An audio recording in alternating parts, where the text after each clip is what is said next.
IMF এর prescription মতো দেশ চালাবার কথা যদি ভাবেন ডক্টর ইউনূস, তাহলে আপনার সাথে আমাদের আরো এই রকম লড়াই বাঁধবে। যদি খালি বিশ্ব ব্যাংকের পরামর্শ মতো এমন এমন সিদ্ধান্তরা হয় যা জনগণের উপরে বোঝার উপরে শাকের আটির মতো হবে, আমরা সেটা সাপোর্ট করব না, আমরা সেটা মানব না। আরো একটা কথা বলি, এই যে এতদিন যাচ্ছে, মানুষের পেটে যদি ক্ষুধার আগুন থাকে ও সংস্কারের কথা শুনবে? আমার যদি অভাব থাকে, আমাকে গিয়ে যদি বলে আমি একটা সুন্দর ব্রিজ বানাতে চাই, আমার সেটা পছন্দ লাগবে না। অতএব অভাব দেখেন, মানুষের কষ্ট দেখেন, কষ্ট দূর করবার পদক্ষেপ নেন, তার পাশাপাশি দেশে গণতন্ত্র প্রতিষ্ঠার জন্য উপযোগী সংস্কার সাধন করে। কতদিন লাগবে বলেন তো? আইন বদলাতে কত বছর লাগে? গণতন্ত্রের পক্ষে আইন তৈরি করতে কত বছর লাগে? আপনারা ডিসেম্বর বলেছিলেন, পরে জানুয়ারি বলেছেন, আমরা জানুয়ারি পর্যন্ত সময় দিয়েছি। এখন বলছি জানুয়ারির মধ্যে রিপোর্ট দিলে তারপরে সবার সাথে কথা বলে এটা সমাধানের ব্যবস্থা করে, এবং নির্বাচন তো দিতে হবে। আচ্ছা, মাহমুদুর রহমান মান্না যদি 3বার 5বার চিৎকার করে বলে আমি 3 মাসের মধ্যে ভোট চাই, আপনাদের কি মনে হবে? আমি ক্ষমতায় যাওয়ার জন্য খুব লালায়িত হয়েছি না, কারণ আমার দল আগামী নির্বাচনে এককভাবে জিতে ক্ষমতায় যাবে তা তো মনে করি না। তারপরে ভোট চাই, গণতন্ত্রের জন্য ভোট চাই। বিএনপি বড় দল, ওদের ক্ষমতার মুনমুনি থাকতেই পারে, তো চাইবেও তো। তারা কষ্ট স্বীকার করে নাই, অত্যাচার সহ্য করে নাই।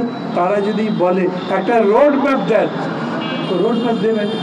যদিও আমি মনে করি ডক্টর ইউনূস জাতির উদ্দেশ্যে যে ভাষণ দিয়েছেন, সেটাকে যদি আপনি পরিপূর্ণ রোড ম্যাপ নাও বলেন, কিন্তু একটা পথ নির্দেশিকা বা রোড ডিজাইন বলতে পারবেন।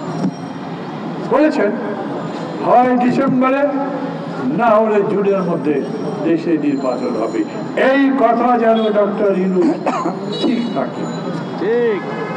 কেন? আপনি সব হিসাব কিতাব করেই তো বলেছেন।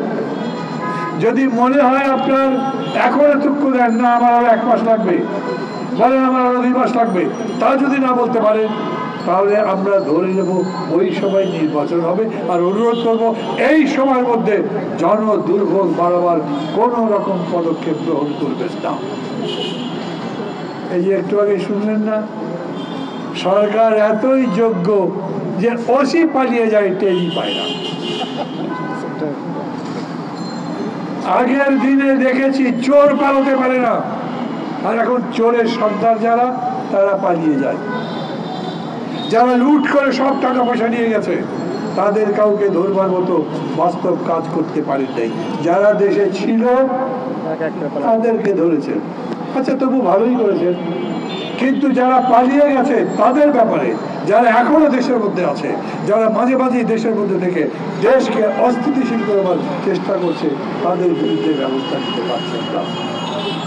নাগরিক ঐক্যের পক্ষ থেকে আমরা বলি, আমরা একটা জোটে আছি, গণতন্ত্র মঞ্চ, সেই গণতন্ত্র মঞ্চের পক্ষ থেকে বলি।